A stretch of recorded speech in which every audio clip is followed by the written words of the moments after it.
4절 말씀입니다.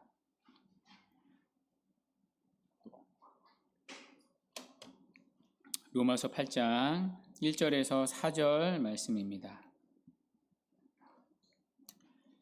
찾으신 줄 알고 저부터 한 절씩 교독하고 마지막 4절은 함께 읽도록 하겠습니다. 저부터 1절 읽겠습니다. 그러므로 이제 그리스도 예수 안에 있는 자에게는 결코 정죄함이 없나니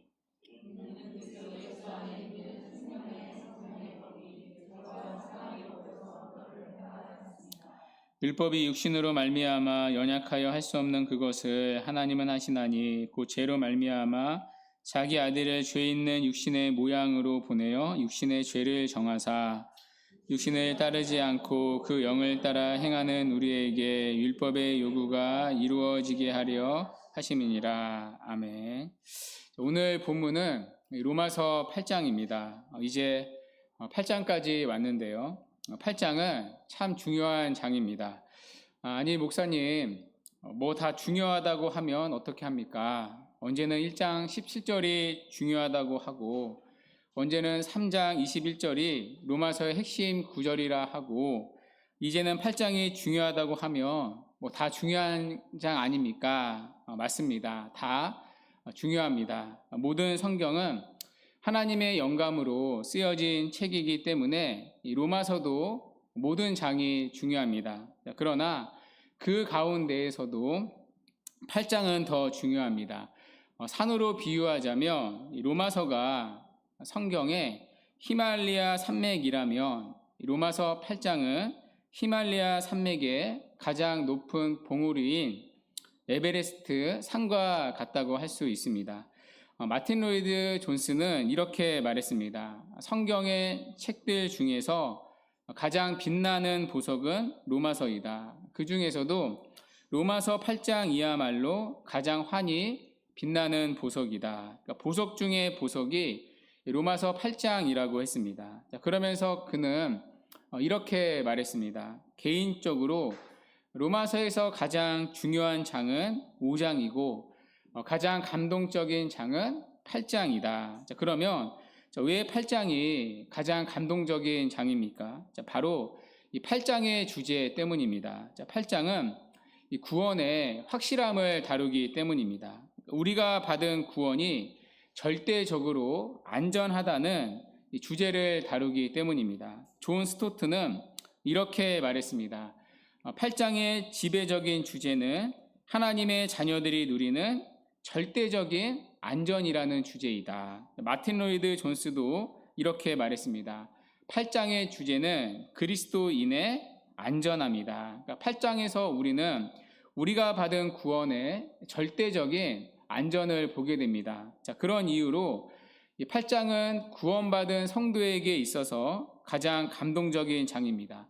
우리의 구원이 결코 실패할 수 없는 하나님의 일이라는 것이 기록되어 있기 때문입니다. 그것을 우리는 이 로마서 8장의 구조로 확인할 수 있습니다. 여러분 8장 1절을 한번 보십시오. 1절은 어떻게 시작됩니까? 정죄함이 없나니 라고 시작됩니다. 없다로 시작됩니다. 뭐가 없습니까? 정죄함이 없습니다. 그런데 8장 마지막은 어떻게 끝납니까? 39절로 한번 훌쩍 넘어가 보십시오. 39절에 보면 어떻게 끝납니까? 우리 39절 함께 읽어볼게요. 시작. 높음이나 깊음이나 다른 어떤 피조물이라도 우리를 우리 주 그리스도 예수 안에 있는 하나님의 사랑에서 끊을 수 없으니라. 아멘. 하나님의 사랑에서 끊을 수 없으리라. 또 없다로 끝납니다. 그러니까 로마서 8장은요 없다로 시작해서 없다로 끝납니다. 누구도 우리를 정죄할 수 없다로 시작해서 누구도 우리를 하나님의 사랑에서 끊을 수 없다로 끝납니다. 그만큼 성도가 누리는 구원이 안전하다는 것이 이 로마서 8장의 주제입니다. 그렇기 때문에 로마서 8장은 가장 감동적인 장이요 우리에게 위로가 되는 말씀입니다. 이런 이해를 가지고 오늘 본문을 보겠습니다. 오늘 본문에도 성도가 누리는 구원의 안전이 나옵니다. 먼저 1절 한번 보시겠어요? 자, 1절은 하나의 접속사로 시작됩니다. 자, 어떤 접속사입니까? 그러므로라는 접속사입니다. 자, 그러므로라는 접속사는 언제 사용됩니까? 앞 문장에 결론을 내릴 때 사용하는 접속사입니다. 자, 그러면 우리는요, 바로 앞 문장을 찾아봐야 합니다. 자, 바로 앞 문장이 25절인데요. 우리 주 예수 그리스도로 말미암아 하나님께 감사하리로다. 자, 그 전에 바울은 이 절망의 탕식을 내뱉었었습니다. 오라 나는 공고한 사람이로다. 이 사망의 몸에서 누가 나를 건져내랴. 자, 바울은 구원받은 이후에도 죄를 지었기 때문입니다. 자, 그래서 바울은 절망의 탄식을 부르짖었습니다. 오라 나는 공고한 사람이로다. 이 사망의 몸에서 누가 나를 건져내랴. 자, 그런데 바울은 갑자기 우리 주 예수 그리스도로 말미암아 하나님께 감사하리로다 찬송을 부릅니다. 왜냐하면 바울은 이 사망의 몸에서 자신을 건져낼 자를 찾았기 때문입니다. 자, 바로 우리 주 예수 그리스도이십니다. 그분으로 말미암아 바울은 사망의 몸에서 건짐을 받았습니다. 예수 그리스도께서 사망의 이유인 죄의 문제를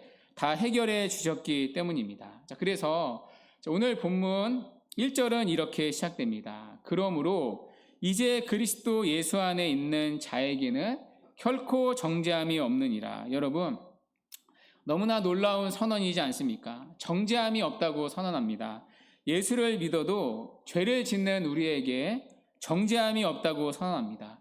죄를 짓지 않아서가 아닙니다. 예수를 믿게 된 이후에도 우리는 날마다 죄를 짓습니다. 자, 그러나 정죄함이 없다고 선언합니다. 자, 그렇다면 여러분, 이 정죄함이 없다 무슨 뜻입니까? 이 말은 법정 용어입니다. 더 이상 죄가 없다는 판결 선언입니다. 무죄 선언입니다. 의인이라는 판결입니다. 자, 그런데 이 판결은요, 대법원보다 더 높은 하늘 법정의 판결입니다. 하늘 법정에서 하늘의 재판관이신 하나님이 내리시는 판결입니다. 자, 그렇기 때문에 누구도 상고할 수 없습니다. 재심이 없습니다.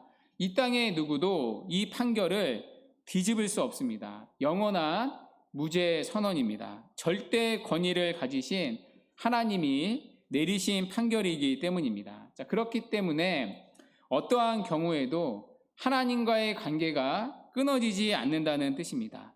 어떠한 경우에도 하나님과 분리되지 않는다는 뜻입니다. 어떠한 경우에도 지옥에 가지 않는다는 뜻입니다. 맨 뒤에 나오는 39절의 말씀대로 어떠한 경우에도 하나님의 사랑에서 끊어질 수 없다는 뜻입니다. 여전히 죄와 허물에도 불구하고 결코 하나님의 사랑에서 끊어지지 않으며 영원 형벌에 처해지지 않는다는 뜻입니다. 이것이 바로 정죄함이 없다는 선언의 의미입니다. 자, 그런데 여러분, 이 판결이 내려진 사람은 누구입니까?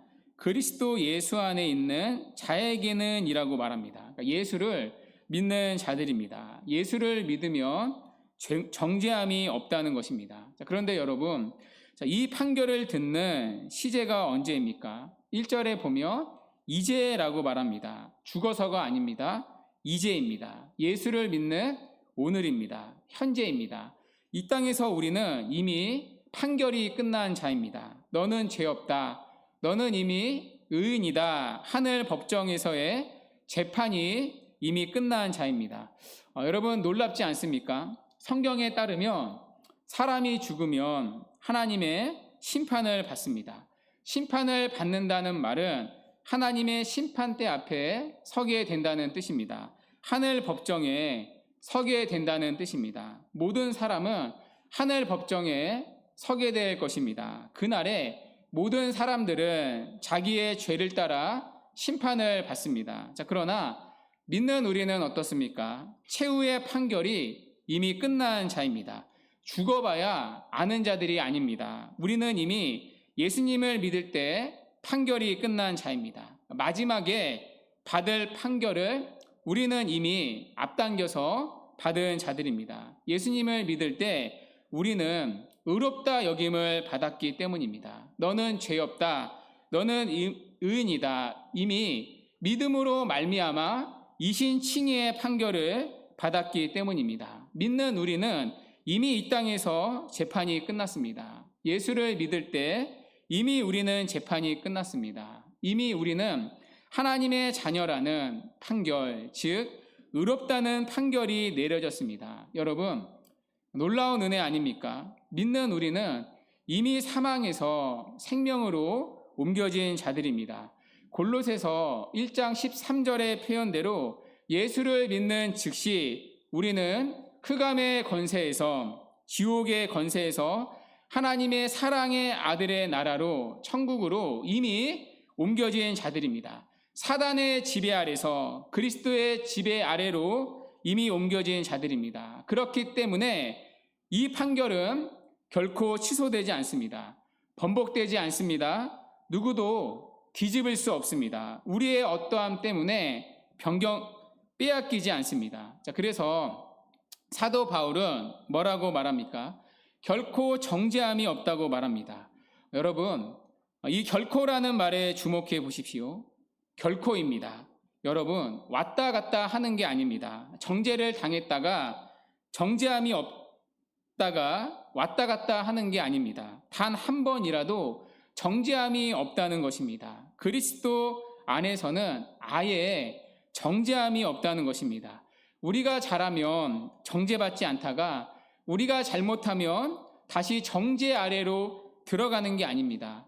우리가 회개를 하면 정죄받지 않다가 다시 죄를 지으면 그 죄를 고백하고 회개하기 전까지는 여전히 정죄받는 게 아닙니다. 정죄를 받다가 정죄에서 놓였다가 반복하는 게 아닙니다. 바울은 결코라고 강조하고 있습니다.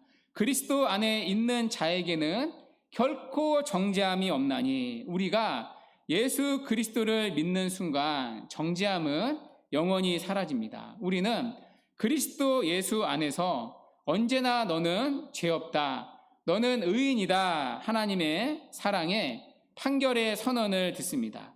여전히 연약하고 부족하지만 언제나 하나님의 사랑받는 자녀라는 신분을 누리며 살아갑니다. 이것이 그리스도인들이 누리는 새로운 신분입니다. 하나님의 영원한 무죄 선언을 들으며 살아가는 자들이 그리스도 안에 있는 우리입니다. 자, 그러므로 여러분, 하나님이 주시는 것은요, 정죄감이 아닙니다. 하나님은 우리가 죄를 지을 때마다, 성도가 죄를 지을 때마다 너는 또 죄인이다, 그러니 너는 기도할 자격도 없다, 기도해도 응답받을 자격도 없다, 우리를 정죄하시고 밀어내시는 분이 아닙니다. 하나님께서 우리의 죄를 드러내시는 것은 정죄를 위해서가 아니라 죄로부터 돌이키도록 하기 위해서입니다. 우리를 절망하도록 만드는 게 아니라 우리의 죄를 알게 하셔서 주님 앞에 나오게 하시는 것입니다. 여러분, 정죄는 하나님이 아니라 누가 하는 일입니까? 정죄는 언제나 마귀의 일입니다. 사탄은 쉬지 않고 우리를 정죄합니다. 그래서 우리로 하여금 하나님으로부터 멀어지게 합니다. 너가 무슨 뻔뻔하게 하나님 앞에 나올 수 있냐? 하나님도 너 같은 죄인의 기도는, 죄인의 예배는 받지 않으신다. 매일 마귀는 우리를 정죄합니다. 그래서 우리로 하여금 하나님과 멀어지게 합니다. 자, 그러나 하나님이 우리에게 주시는 마음은 정죄가 아니라 회개하는 심령입니다. 여러분, 이 구별을 잘 하셔야 합니다. 하나님이 우리의 죄를 날마다 깨닫게 하시는 것은 정죄하려는 게 아니라 죄로부터 돌이켜서 주님께 나오도록 이끌기 위해서입니다. 하나님으로부터 멀어지는 게 아니라 돌이켜 하나님과 가까이 하는데 목적이 있습니다. 자, 이 구별을 잘 하셔야 합니다. 여러분이 만일 죄를 지었습니다. 자, 그때 여러분은 어떠십니까? 나는 하나님 앞에 나갈 자격이 없다. 기도할 자격이 없다.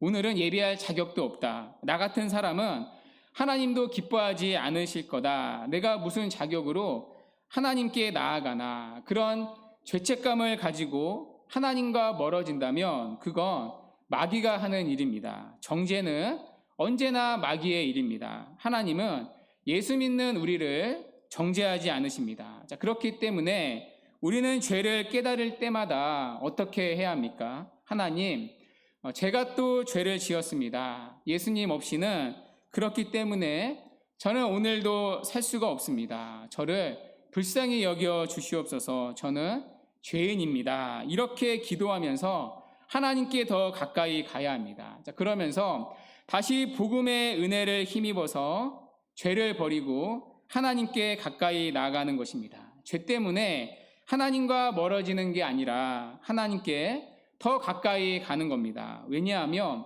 그리스도 예수 안에 있는 자에게는 결코 정죄함이 없기 때문입니다. 자, 그렇다면 여러분, 왜 예수 안에 있는 자들에게는 결코 정죄함이 없습니까? 자, 그 이유가 2절부터 나옵니다. 자, 2절에 보면 이는 이라고 시작합니다. 이는 그러니까 왜냐하면 2절을 함께 읽도록 하겠습니다. 시작. 이는 그리스도 예수 안에 있는 생명의 죄와 사망의 법에서 너를 해방하였음이라. 아멘. 여기 보면 이 두 가지 법이 대조되고 있습니다. 하나는 생명의 성령의 법입니다.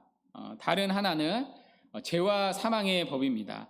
여기 법은요, 율법이 아닙니다. 앞에 23절에서처럼 여기에서 법도 권세, 세력, 힘을 말합니다. 그러니까 풀이하면 생명의 성령의 권세, 죄와 사망의 권세라는 뜻입니다. 그러니까 두 가지 세력, 그러니까 두 가지 권세가 대조되고 있는 거죠. 그러니까 우리는 전에 죄와 사망의 권세 아래 있었습니다. 우리는 죄의 종이었으니까요.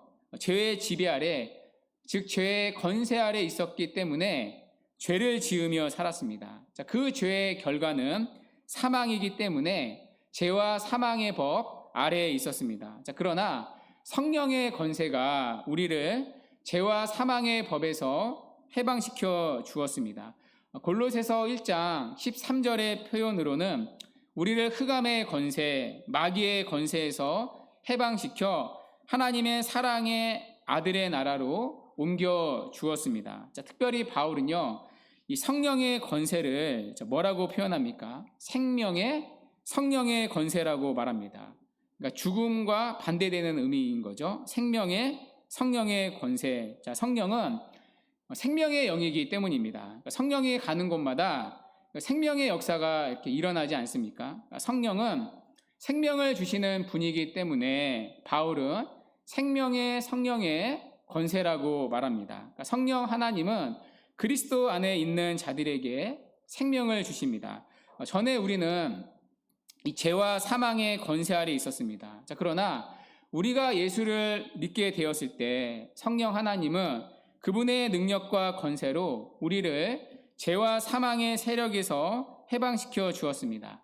죄와 사망의 통치 아래에 있던 우리를 생명이 통치하는 하나님의 나라로 옮겨 주셨습니다. 자, 그래서 우리는 이제 예수 그리스도 안에서 성령의 인도와 지배를 받으며 새 생명 가운데 살아갑니다. 자, 그리고 이것은 우리가 예수를 믿을 때 일어난 일입니다. 내 자신의 공로로 이룬 일이 아닙니다. 하나님께서 그리스도의 공로를 통해 성령의 능력으로 우리에게 이루신 일입니다. 자, 그렇다면 하나님이 어떻게 이 일을 이루셨습니까? 어떻게 우리를 그리스도를 통해 죄와 사망의 법에서 해방하셨습니까? 자, 3절과 4절에 그 답이 있습니다. 우리 3절 다시 한번 같이 읽어보도록 하겠습니다. 시작. 율법이 육신으로 말미암아 연약하여 할 수 없는 그것을 그 죄로 말미암아 자기 아들을 죄 있는 육신의 모양으로 보내어 육신의 죄를 정하사. 아멘. 여러분 3절은요 성경책에 좀 표시를 하면 좋을 것 같은데요. 먼저 율법이라는 단어에 표시해 보시고요. 그 뒤에 할 수 없는에 한번 표시해 보시기 바랍니다. 자, 그리고 그 뒤에 하나님은 하신 아니에 표시해 보시기 바랍니다. 여러분 또 하나의 대조가 눈에 확 들어오시나요? 너무나 중요한 두 가지가 대조되고 있습니다. 율법은 할 수 없다. 그러나 하나님은 하셨다. 이것이 복음입니다. 율법이 할 수 없는 그 일을 하나님이 하셨다. 이것이 복음입니다. 자, 그렇다면 율법이 할 수 없는 일은 무엇입니까? 바로 죄와 사망의 법에서 우리를 구원해 주는 일입니다. 율법은 우리를 죄로부터 구원해 주지 못합니다. 율법이 하는 일은 우리가 죄인이라는 것을 알려주는 일입니다. 자, 그러나 우리를 죄로부터 구원해 주지는 못합니다. 율법은 우리를 의롭게 해 주지는 못합니다. 여러분, 율법이 나빠서가 아니었죠. 자, 오늘 바울은 뭐라고 말합니까? 율법이 육신으로 말미암아 연약하여 할 수 없다고 말합니다. 자, 여기 육신은요, 죄로 타락한 우리의 부패한 본성을 뜻합니다. 그러니까 율법이 문제가 아니라 율법을 지키지 못하는 타락한 우리의 본성이 문제라는 것입니다. 율법은 명령입니다. 우리가 배웠었죠. 대표적인 게 십계명이 있습니다. 십계명에 보면 무엇을 하라, 무엇을 하지 말라라고 되어 있습니다. 그러니까 전부 다 우리에게 순종을 요구하는 명령입니다. 자, 그러나 이것을 지키지 못했을 때 율법은 죄의 싹슨 사망이라는 말씀처럼 우리에게 사망을 선고합니다. 자, 그런데 우리는 율법, 하나님의 계명을 완벽히 지킬 수 없습니다. 율법이 나빠서가 아니라 율법을 지키는 우리가 죄로 타락했기 때문입니다. 율법이 무능한 게 아니라 육신의 무능함 때문입니다. 자, 그래서 율법으로는 우리가 정죄밖에는 받을 것이 없습니다. 너는 또 율법을 지키지 못한 죄인이다. 늘 정죄를 당합니다. 율법은 죽음을 선고할 뿐입니다. 이처럼 율법은 우리를 정죄는 하지만 우리를 죄에서 구원하지 못합니다. 율법은 우리를 죄와 사망의 법에서 구원해 주지 못합니다. 자, 그런데 그 일을 누가 하십니까? 하나님이 하십니다. 자, 그것이 복음의 진수입니다. 율법이 할 수 없는 그 일을 하나님이 다 하셨다. 그것이 기독교가 말하는 복음입니다. 자, 그렇다면 하나님이 어떻게 그 일을 다 하셨습니까? 우리를 죄와 사망의 법에서 구원하는 그 일을 하나님이 어떻게 다 하셨습니까? 오늘 바울은 크게 세 가지로 말합니다. 자, 3절을 다시 한번 보십시오. 자, 첫 번째, 하나님은 자기 아들을 통해 그 일을 하셨습니다. 여기 자기 아들은 하나님의 아들 예수님을 말합니다. 자, 두 번째, 하나님은 예수님을 어떻게 하심으로 그 일을 하셨습니까? 자기 아들을 죄 있는 육신의 모양으로 보내어서 그 일을 하셨습니다. 하나님은 예수님을 우리처럼 인간의 몸으로 오시게 하셨다는 것입니다. 이것을 우리는 성육신이라고 부릅니다. 참고로 여러분, 자, 3절 이 부분을 다시 한번 보십시오. 자, 바울은요, 죄 있는 육신이라고 하지 않습니다. 죄 있는 육신의 모양이라고 말합니다. 자, 왜 모양이라는 말을 굳이 덧붙였을까요? 죄 있는 육신이라고만 하면요, 예수님이 죄를 가지고 태어나셨다는 뜻이 되기 때문입니다. 예수님은 죄가 없으신 분입니다. 우리와 똑같은 몸을 입었지만 죄는 없으십니다. 자, 그래서 바울은 의도적으로 모양이라는 단어를 덧붙였습니다. 죄 있는 육신의 모양이라는 말은 예수님은 죄가 없으시지만 죄가 있는 우리들의 몸과 같은 육체를 입으셨다는 뜻입니다. 자, 그 다음 세 번째, 하나님은 예수님을 인간이 되게 하신 다음에 어떻게 하셨습니까? 육신의 죄를 정하셨습니다. 자, 여기 육신은요, 앞절의 육신과 다른 의미입니다. 여기 육신은 예수님의 몸, 그러니까 바디를 말합니다. 자, 예수님의 몸에 죄를 정하사, 그러니까 죄를 정하사라는 말은 우리의 죄를 예수님에게 다 뒤집어 씌웠다는 뜻입니다. 하나님은 우리의 죄를 예수님에게 다 뒤집어 씌우셨습니다. 자, 그렇게 해서 하나님은 우리가 받아야 할 죄에 대한 형벌을 예수님이 대신 받게 하셨습니다. 자, 그 결과 어떻게 되었습니까? 4절에 보면 우리에게 율법의 요구가 이루어지게 하셨습니다. 자, 율법의 요구란 두 가지 요구입니다. 우리가 배운 내용인데요. 여러분, 이 정도는 꼭 아셔야 합니다. 자, 하나는 소극적인 요구입니다. 소극적인 요구란 율법을 지키지 못했을 때 받아야 할 형벌의 요구입니다. 이 형벌의 요구를 예수님이 대신 다 받아주셨습니다. 우리 대신 그분이 십자가에서 죽으심으로 죄에 대한 형벌의 요구를 이루어 주셨습니다. 또 하나는 적극적인 요구입니다. 적극적인 요구는 순종의 요구입니다. 율법을 다 지켜야 할 순종의 요구입니다. 이 요구도 예수님이 대신 다 이루어 주셨습니다. 예수님은 죽기까지 하나님의 말씀에 순종해 주심으로 우리가 지켜야 할 모든 율법의 순종의 요구를 다 이루어 주셨습니다. 이렇게 그분은 율법의 요구를 다 이루어 주셨습니다. 형벌의 요구와 순종의 요구, 우리가 받아야 할 형벌의 요구를 대신 받으심으로 우리의 죄를 용서해 주시고, 그뿐 아니라 우리가 순종해야 할 율법의 모든 요구를 다 순종해 주심으로 우리에게 의로움을 주셨습니다. 즉 그리스도 안에서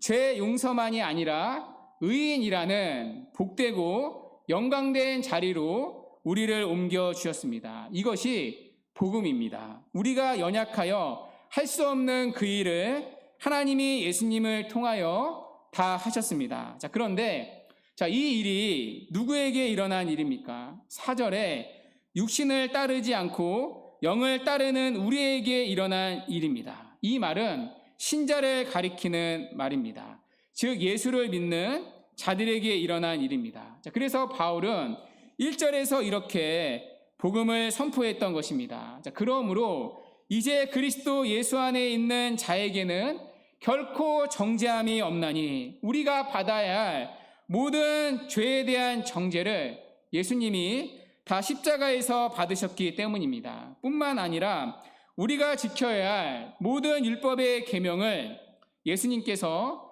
다 순종해 주심으로 율법의 의를 획득해 주시고 믿는 우리에게 그 율법의 의를 덧입혀 주셨기 때문입니다. 그래서 하나님이 믿는 우리를 보실 때에는 마치 우리가 율법의 모든 요구를 다 이룬 것처럼 우리를 여겨주십니다. 그렇기 때문에 우리는 더 이상 죄와 사망의 권세 아래 있지 않습니다. 그리스도 안에서 이미 죄 없다 여김을 받았기 때문입니다. 의롭다 여김을 받았기 때문입니다. 의롭다 여김을 받았기 때문에 죄의 결과인 사망의 법에서도 자유한 자입니다. 우리가 순종해서가 아닙니다. 우리가 회개해서가 아닙니다. 예수 그리스도를 통해 믿는 우리에게 이미 일어난 일입니다. 하나님이 예수님을 통해서 우리에게 하신 일입니다. 죄와 사망의 법에서, 죄와 사망의 권세에서 우리를 해방시킨 일입니다. 그러므로 여러분, 바울이 말하려는 메시지는 무엇입니까? 그렇기 때문에 우리의 구원은 안전하다는 것입니다. 하나님이 하신 구원이기 때문에 우리의 구원은 절대적으로 안전하다는 것입니다. 하나님이 아니라 우리가 구원의 주어라면 실패할 수도 있습니다. 취소될 수도 있습니다. 정죄를 당했다가 정죄가 없었다가 수없이 반복했을 것입니다. 죽는 순간까지 우리는 우리의 구원을 확신할 수 없을 것입니다. 그러나 우리의 구원은 영원합니다. 안전합니다. 하나님이 다 하셨기 때문입니다. 우리가 책임지는 구원이 아니기 때문입니다. 율법이 육신으로 말미암아 연약하여 할 수 없는 그것을 하나님이 다 해주셨기 때문입니다. 우리는 육신의 연약함 때문에 율법을 지켜 구원을 받을 수 없습니다. 율법의 요구를, 형벌의 요구와 순종의 요구를 다 지킬 수 없습니다. 그러나 그 일을 하나님이 하셨습니다. 하나님이 하셨기 때문에 우리의 구원은 영원합니다. 우리의 구원이 완성되는 그 자리까지 우리의 구원은 이미 예수를 믿는 즉시 이미 보장되어 있습니다. 그래서 여러분, 로마서 5장에서 바울은 뭐라고 했습니까?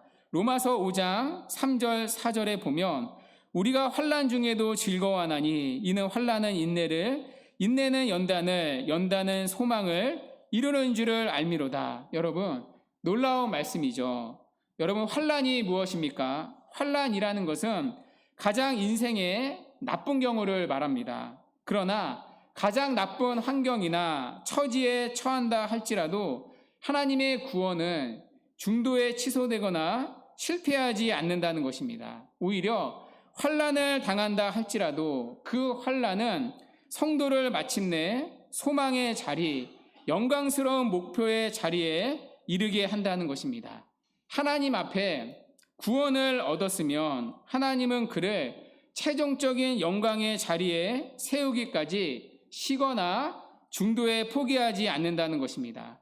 아무리 환난이 있다 하더라도 하나님이 그에게 약속한 구원을 취소시키지 못하며 그에 대한 최종적인 계획을 방해하지 못한다는 것입니다. 자, 그래서 로마서 8장 뒤로 가면 바울은 이렇게 말씀합니다. 로마서 8장 28절입니다. 우리가 알거니와 하나님을 사랑하는 자, 곧 그의 뜻대로 부르심을 입은 자들에게는 모든 것이 합력하여 선을 이루느니라. 여러분, 여기 선은요, 궁극적으로 원어를 보면 구원이라는 뜻입니다. 우리가 당하는 모든 일이 있습니다. 모든 일 안에는 기쁜 일만 아니라 슬픈 일도 있습니다. 절망할 일도 있습니다. 낙심할 일도 있습니다. 실패처럼 보이는 일들도 있습니다. 또 때로는 죽음처럼 보이는 일들도 있습니다. 자, 그러나 하나님은 그 모든 것을 합력하여 구원을 이루십니다. 우리가 당하는 그 모든 일이 우리의 운명을 결정짓지 않습니다. 우리가 저지른 실패와 못남도 하나님이 계획하신 우리의 구원을 취소하지 못합니다. 도리어 모든 것이 합력하여 우리의 구원을 이루도록 하십니다. 자, 그래서 로마서 8장 35절에 가서 바울은 또 이렇게 말씀합니다. 누가 우리를 그리스도의 사랑에서 끊으리요? 환난이나 공고나 박해나 기근이나 적신이나 위험이나 칼이랴. 여기 열거된 것들은 우리가 당하는 현실적인 어려움들입니다. 자, 그러나 그 무엇도 우리를 하나님의 사랑에서, 하나님의 구원에서 끊어낼 수 없다고 말합니다. 자, 그런데 바울은요, 이걸로도 부족했던 것 같습니다. 자, 그 밑에 38절과 39절에서는 이렇게 말합니다. 우리 이 구절은요, 한번 같이 읽도록 하겠습니다. 시작. 내가 확신하노니 사망이나 생명이나 천사들이나 권세자들이나 현재일이나 장래일이나 능력이나 높음이나 깊음이나 다른 어떤 피조물이라도 우리를 우리 주 그리스도 예수 안에 있는 하나님의 사랑에서 끊을 수 없으리라. 아멘. 38절과 39절에서는 더 센 것들이 나옵니다. 영적인 피조물, 마귀도 나옵니다. 우리가 두려워하는 죽음도 나옵니다. 우리가 불안해하는 장래의 일도 나옵니다. 그러나 어떠한 것이라도 그리스도 예수 안에 있는 우리를 하나님의 사랑에서 끊을 수 없다고 말합니다. 구원을 받았다면 이것이 이미 약속되어 있다는 것입니다. 우리가 얻은 구원의 근거가 우리에게 있지 않기 때문입니다. 하나님은 하시나니 하나님이 하신 일이기 때문입니다. 하나님이 하신 일이기 때문에 누구도 우리의 구원을 막을 수가 없습니다. 누가 우리의 구원을 막을 수 있겠습니까? 내가 구원의 책임자라면 나를 흔들면 됩니다. 그러나 우리의 구원을 방해하려면 하나님을 흔들어야 합니다. 하나님이 구원의 근거가 되시기 때문입니다. 자, 그러나 하나님은 누구도 막을 수 없습니다. 그러므로 우리의 구원은 영원하며 실패될 수 없습니다. 우리가 받은 구원은 그 안에 이미 완성까지 보장되어 있는 구원입니다. 왜냐하면 율법이 육신으로 말미암아 연약하여 할 수 없는 그것을, 우리가 연약하여 할 수 없는 그 일을 하나님이 다 하시기 때문입니다. 하나님은 하시나니에 우리의 구원이 묶여 있기 때문입니다. 언제까지요? 우리가 최종적인 구원을 받을 때까지요. 우리가 죽는 그날까지요. 우리가 하나님 앞에 서는 그날까지요. 그때까지 하나님이 하시나니에 우리의 구원과 구원받은 우리의 삶이 묶여져 있습니다. 자, 그러므로 오늘 우리의 삶에도 하나님은 하시는 이가 있습니다. 여기에 우리의 소망이 있습니다. 하나님이 하시는 우리의 삶이기 때문에 구원받은 신자의 삶은 언제나 소망이 있습니다. 누가 나의 삶을 끝까지 책임져 주십니까? 나를 구원한 하나님이십니다. 하나님은 하시나니입니다. 누가 우리 가정에 구원을 이루어 주십니까? 누가 우리의 불안한 내일을, 장래를 책임져 주십니까? 누가 우리를 환난이나 공고나 핍박에서 건져내실 수 있습니까? 누가 우리를 어둠의 세력, 마귀의 참소와 시험에서 보호해 줄 수 있습니까? 나를 구원한 하나님이 하십니다. 우리가 할 수 없는 그것을 하나님이 친히 하십니다. 하나님은 하시나니 이 복음의 약속이 구원받은 우리에게 늘 끝까지 주어져 있습니다. 자, 그러므로 주 안에 사랑하는 여러분, 하나님이 하시나니라는 이 구원의 복음에 붙들려 살아가는 한 주가 되기를 바랍니다. 하나님이 하시는 우리의 삶이기 때문에 우리의 구원도, 우리의 삶도 안전할 수 있습니다. 이 사실을 믿음으로 새롭게 시작되는 한 주도 우리의 구원의 근거가 되시고 완성이 되시는 하나님 안에서 살아가시기 바랍니다. 그래서 하나님이 하시는 삶에 속한 신자답게 어떠한 상황에서도 승리와 기쁨과 평안을 누리며 살아가는 복된 한 주가 되기를 주님의 이름으로 간절히 축원합니다.